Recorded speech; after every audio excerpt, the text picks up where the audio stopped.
Hello students, जय हिंद। मैं नेहा सिंह आप लोगों के बीच में एनसीईआरटी का ये सार संग्रह स्टार्ट की हूँ, जो ऑनलाइनर के रूप में है। सभी प्रतियोगी परीक्षाओं के लिए ये समान रूप से उपयोगी है, ठीक है। और कक्षा ये 6 से लेकर 12 तक का है, ठीक है। तो आप लोग को ये ऑनलाइनर स्टार्ट की हूँ, तो चलिए हम लोग स्टार्ट करते हैं। तो ये भारतीय राज्य व्यवस्था है। तो मैं सबसे पहले इंडियन पॉलिटी से स्टार्ट की हूँ। तो चलिए आज का टॉपिक स्टार्ट करते हैं नेक्स्ट टॉपिक से।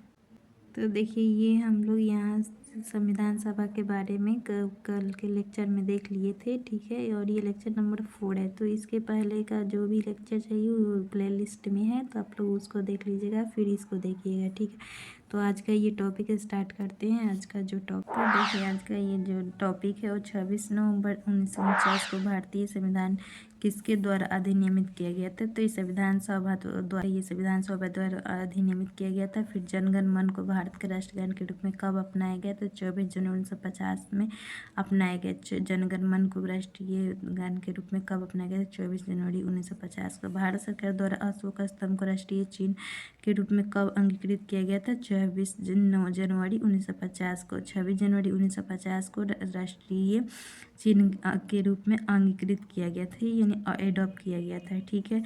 तो आगे ये जो इम्पोर्टेंट है, जो बॉक्स में दिया गया है, संविधान सभा के सलाहकार समिति के अध्यक्ष कौन थे। तो सरदार वल्लभ भाई पटेल थे। अध्यक्ष कौन थे, सरदार वल्लभ भाई पटेल थे। तो फिर संविधान सभा के झंडा समिति के अध्यक्ष कौन थे, डॉक्टर राजेंद्र प्रसाद थे। डॉक्टर राजेंद्र प्रसाद जी थे झंडा समिति के अध्यक्ष। और सलाहकार समिति के अध्यक्ष कौन थे, सरदार वल्लभ भाई पटेल जी थे, ठीक है। तो आगे हम देखते हैं। तो देखिए स्टूडेंट, ये यहाँ पे एक तालिका दिया हुआ है जिसमें प्रमुख समिति उनके अध्यक्ष दिया गया है। तो इसका आप लोग स्क्रीनशॉट लेकर रख लीजिएगा, ये इम्पोर्टेंट है, तो ठीक है। तो देखिए, अब हम लोग 1 बाय 1 करके पढ़ेंगे। तो पहले समिति क्या है, संघ शक्ति समिति है, जिसका अध्यक्ष कौन है, पंडित जवाहरलाल नेहरू जी हैं, ठीक है। उसके बाद संघीय संविधान समिति है, तो जिसका अध्यक्ष कौन है, पंडित जवाहरलाल नेहरू जी है। तो यहाँ पे 2 संघ शक्ति समिति हैं और एक संघीय संविधान समिति है। दोनों का अध्यक्ष कौन है, पंडित जवाहरलाल नेहरू जी हैं। फिर प्रांतीय संविधान व समिति है, तो सरदार वल्लभ भाई पटेल जी हैं। फिर प्रारूप समिति है, तो डॉक्टर भीमराव अम्बेडकर जी हैं। फिर मौलिक अधिकारों एवं अल्पसंख्यक संबंधी परामर्श से समिति है, तो जिसके अध्यक्ष कौन है, सरदार वल्लभ भाई पटेल जी हैं। तो यहाँ सरदार वल्लभ भाई पटेल जी 2 अध्यक्ष मिले, एक प्रांतीय संविधान समिति के अध्यक्ष मिले और एक मौलिक अधिकार एवं अल्पसंख्यक संबंधी परामर्श समिति का। तो इसमें कन्फ्यूजन होता है, मौलिक अधिकार और अल्पसंख्यक दोनों पूछेगा तो सरदार वल्लभ भाई पटेल जी है। प्रारूप समिति तो डॉक्टर भीमराव अम्बेडकर जी है। फिर क्या है, प्रक्रिया नियम समिति है, तो डॉक्टर राजेंद्र प्रसाद जी हैं। और एक झंडा समिति के डॉक्टर राजेंद्र प्रसाद जी हैं, ठीक है। फिर राज्य के लिए समिति पंडित जवाहरलाल नेहरू जी हैं, ठीक है। और उसके बाद संचालन समिति के अध्यक्ष कौन है, डॉक्टर राजेंद्र प्रसाद हैं। तो झंडा समिति के अध्यक्ष डॉक्टर राजेंद्र प्रसाद हैं। और फिर आपको हो जाएंगे यहाँ पे थी झंडा समिति, फिर संचालन समिति। 2 समिति के अध्यक्ष कौन है, डॉक्टर राजेंद्र प्रसाद है। फिर प्रक्रिया नियम समिति के अध्यक्ष भी डॉक्टर राजेंद्र प्रसाद जी हैं। तो यहाँ पे 3 समिति का अध्यक्ष वो है। फिर आगे हम लोग देखते हैं क्या दिया हुआ है। तो आगे जो दिया हुआ है, क्या टॉपिक है, संविधान सभा के कार्यों से संबंधित समिति के अध्यक्ष तो जीवी मालवंकर। संविधान सभा कार्य से संबंधित जीवी मालवंकर जी। फिर यहाँ पे इम्पोर्टेंट है, जो लगता है ये यहाँ पे इम्पोर्टेंट बात है जो बॉक्स में दिया गया है। तो इस बॉक्स में क्या दिया हुआ है, तो देखिए, doctor B are Ambedkar ji के अध्यक्षता में संविधान सभा की प्रारूप समिति में 6 अन्य सदस्य थे, यानी अध्यक्ष डॉक्टर भीमराव अम्बेडकर जी और 6 अन्य भी सदस्य थे। तो देखिए, 6 अन्य सदस्य कौन थे, एन गोपाला स्वामी अयंगर, और फिर डॉक्टर के एम मुंशी जी, फिर बी एल मित्रा। बाद में इनके स्थान पर कौन आ गया, एन माधव राव जी आ गए। फिर अलादी कृष्णा स्वामी अय्यर हैं, ठीक है। उसके बाद फिर सैयद मोहम्मद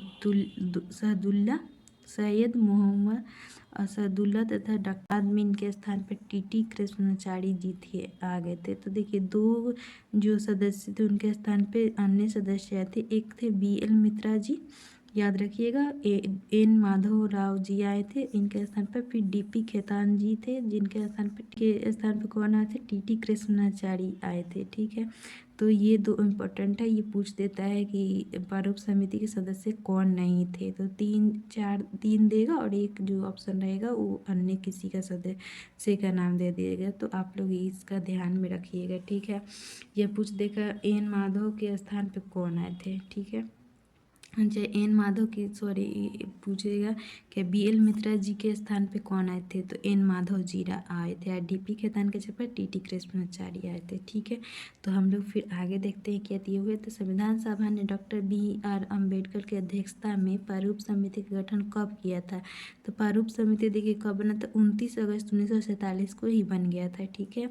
तो इसको याद रखिए, प्रारूप समिति का गठन का डेट पूछता है तो 29 अगस्त 1947। फिर डॉक्टर BR अम्बेडकर का संविधान सभा में निर्वाचन किस प्रेसिडेंसी से हुआ था। तो देखिए प्रेसिडेंसी जो था वो बम्बई प्रेसिडेंसी था 1947 से 50। पहले बंगाल प्रेसिडेंसी था वो 46 से 47। तो देखिए पहले वो बंगाल प्रेसिडेंसी से थे, इनका बंगाल प्रेसिडेंसी था। तो भारत का विभाजन हो गया तो इनका प्रेसिडेंसी चला गया पाकिस्तान में, ठीक है। तो इसके बाद तो ये हो गए, इनका चला गया तो फिर इनको फिर बम्बई प्रेसिडेंसी से निर्वाचन हुआ और ये जीत कर फिर बम्बई प्रेसिडेंसी से हुए, फिर संविधान सभा में भाग लिए ये, ठीक है। फिर देखिए यहाँ पे एक इम्पोर्टेंट लाइन दिया हुआ है जो नीचे, वो क्या है, भारत का संविधान मूलतः 2 भाषाओं हिंदी तथा अंग्रेजी में लिखा गया था और सभी सदस्यों ने इन दोनों प्रतियों पर हस्ताक्षर किए थे। तो देखिए हमारा मूलतः संविधान जब तैयार हुआ था तो दो भाषा में तैयार हुआ था, एक हिंदी था एक अंग्रेजी था, ठीक है।